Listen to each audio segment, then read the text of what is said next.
23-24 के बजट के लिए खड़ा हूं और मैं आपका धन्यवाद देना चाहता हूं कि आपने मुझे ये अवसर दिया। इस बजट की जितनी भी प्रशंसा की जाए वो कम होगी और इसलिए मैं आदरणीय मुख्यमंत्री जी का और वित्त मंत्री जी खन्ना जी का हृदय से बहुत बहुत धन्यवाद देता हूं। विपक्ष की बातें भी सुन रहा था, वही बता देंगे। विपक्ष की बातें सुन रहा था और जो विपक्ष की बातें सुन रहे थे वो कुछ नाराज दिख रहे थे खन्ना जी से, क्योंकि लगता है खन्ना जी ने जो बजट दिया है वो सबका साथ सबका विकास और सबके विश्वास वाला बजट दिया है, न ही टोपी पहनाने वाला बजट दिया है।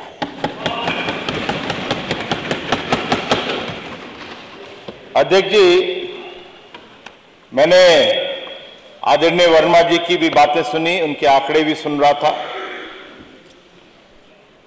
तो एक शेर अर्ज करता हूं। हम पर कमी निकालना भूल जाएंगे लोग, हम पर कमी निकालना भूल जाएंगे लोग अगर उनको तोहफे में हमने आईना दे दिया। और मैं सोच रहा हूं कि ये आईना मैं दे ही दूं और इसलिए मैं कुछ आंकड़े मैं भी प्रस्तुत करूंगा। ये जो आंकड़े हैं मैं कहीं और से नहीं लाया, आरबीआई के ही आंकड़े हैं जो कैग ऑडिट कर देता है।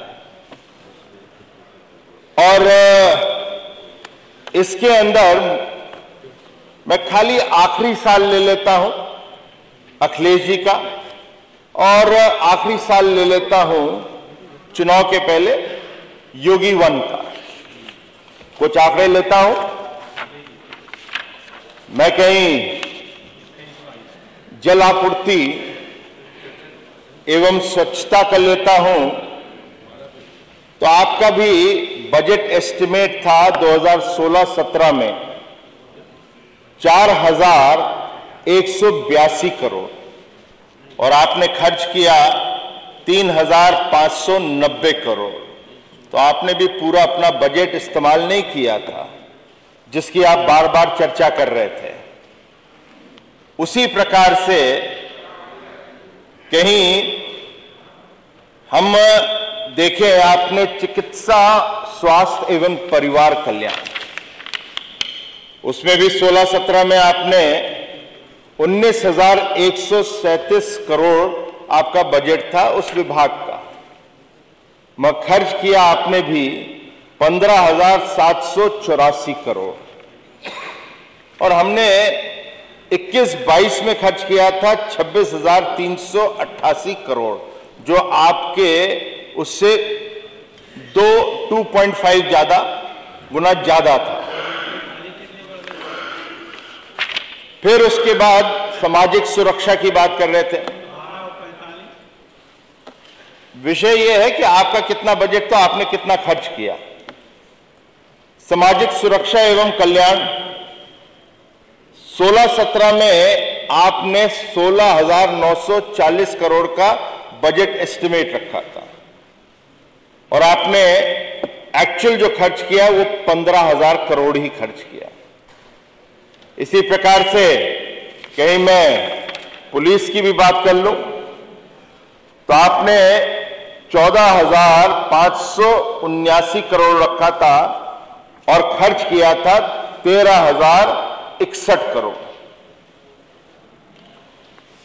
ये जो आंकड़े हैं, और नगर विकास की बात करें वो भी जिक्र में आया था, वो भी बताता चलूंगा। वो आपसे 2 गुना 3 गुना ज्यादा ही है, वो भी दे देता हूं। 6,388 करोड़ आपका था नगर विकास में, खर्च किया 4,848 करोड़ खर्च किया। ये साफ दिखाता है कि हर वर्ष जो आपने भी बजट दिया था वो पूरा इस्तेमाल 100% नहीं खर्च हुआ। अब मैं दिखाता हूं आपको मैं 3 साल ले लेता हूं आपके, 3 साल आपके ले लेता हूं। मैं इसलिए नहीं ले रहा हूं क्योंकि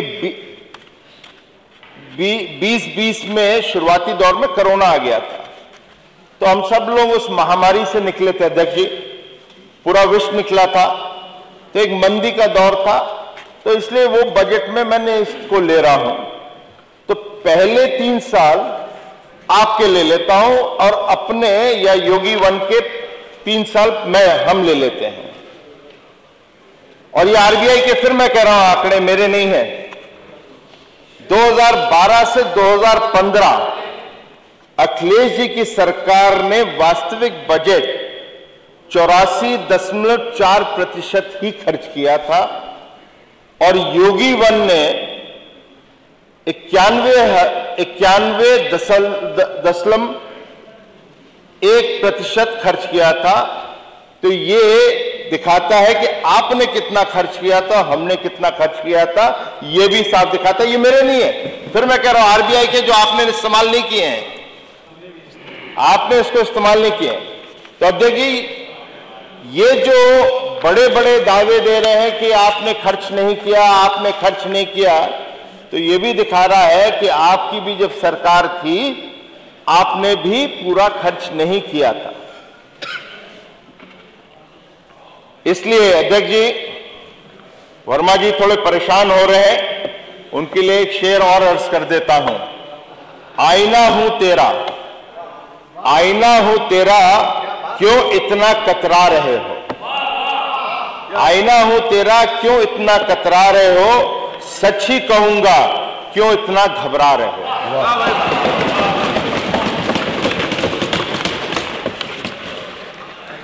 अध्यक्ष जी, नेता विपक्ष है नहीं, मैं कुछ एक्सप्रेसवे की बात हुई थी, आगरा एक्सप्रेसवे की बात हुई थी और पूर्वांचल एक्सप्रेसवे की बात हुई थी, और उस समय जब बातचीत हुई थी तो अखिलेश जी उस पर कुछ टिप्पणियां भी कर रहे थे जब वर्मा जी रख रहे थे। तो आपने एक एक्सप्रेसवे ही बनाया था, जो कि, और कहीं मैं 2007 से 2017 के बीच में लूंगा तो 10 साल में 467 किलोमीटर ही एक्सप्रेसवे बने थे, और 2017 से 22 तक की जो एक्सप्रेसवे बने हैं और तैयार और संचालित हैं वो 733 किलोमीटर है। और जो आगरा एक्सप्रेसवे की जो बात कर रहे थे कि कुछ हिलता नहीं है, सिर लड़ता नहीं है, तो आगरा एक्सप्रेस को वे के बारे में भी याद होएगा कि जब बना था तो एक मकान भी के बराबर 500 मीटर का मकान हो वो भी धंस जाता, वैसे ही रोड धंस गई थी। तो ये भी लोगों को याद है। आदरणीय शिवपाल जी नहीं है, अभी यहां पे बैठे नहीं है, कहीं सुनेंगे तो अच्छा है, आशीर्वाद मिलेगा, क्योंकि उनका आदर है, क्योंकि पूरा सदन ही कहता है चाचा जी उनको, तो मैं भी चाचा ही जी कहूंगा। चिकित्सा शिक्षा के बारे में और स्वास्थ्य के बारे में कल चर्चा कर रहे थे। मैं ये थोड़ा सा आंकड़े इसलिए रख रहा हूं, जेई और एईएस के बारे में ज्यादा नहीं विस्तार से कहूंगा, मैं भी स्वास्थ्य मंत्री रहा हूं उस पीरियड का। जेई और एईएस के अंदर ये सही है, ये महामारी 40 साल पुरानी है, 38 जिलों में थी, और 2017 में मैंने भी एक प्रकार से जनता का और मीडिया का प्रकोप देखा था, और 1500 से 2000 लग के दुर्भाग्य मौतें होती थी। हम लोगों ने कोल्ड चेन बना के 2018 में 1 करोड़ से ऊपर जेई के इंजेक्शन्स लगाए थे।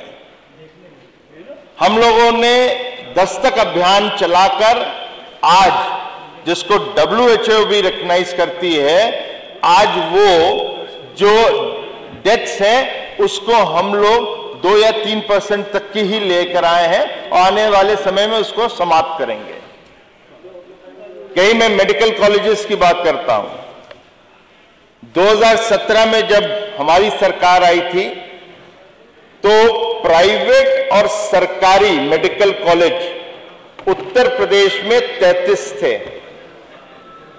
और अब प्राइवेट और पब्लिक या सरकारी कहूंगा तो 65 हैं और 18 निर्माणाधीन और हैं। इसका मतलब 3 गुना हम आपसे बढ़ जाएंगे।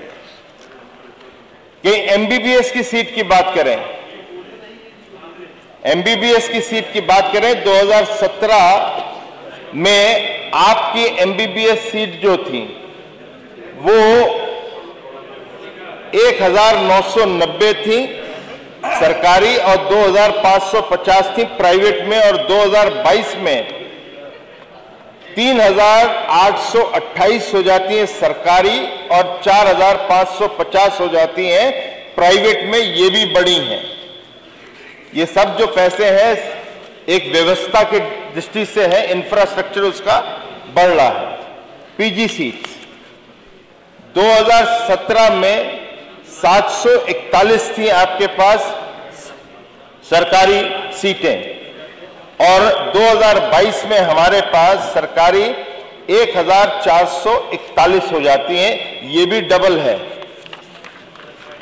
इसी तरह कहीं हम और क्षेत्रों की बात करें, क्योंकि अभी विपक्ष के है नहीं, जनपद मुख्यालय में हम बोलते हैं, बताते हैं कि 24 घंटे हुए, फिर तहसील मुख्यालय में भी 24 घंटे हैं, ग्रामीण में भी 18 घंटे हैं और आपके समय में 17 घंटे, 12 घंटे, 11 घंटे आती थी।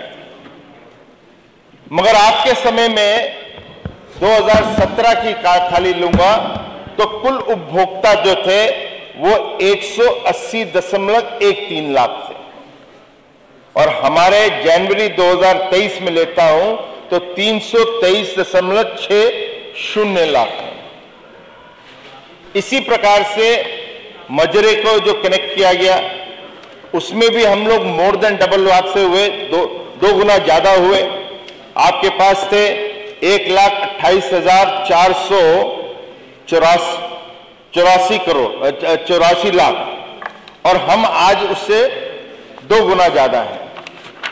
हर क्षेत्र में अध्यक्ष जी कहीं ना कहीं उत्तर प्रदेश ने अपने बजट का सही इस्तेमाल किया है।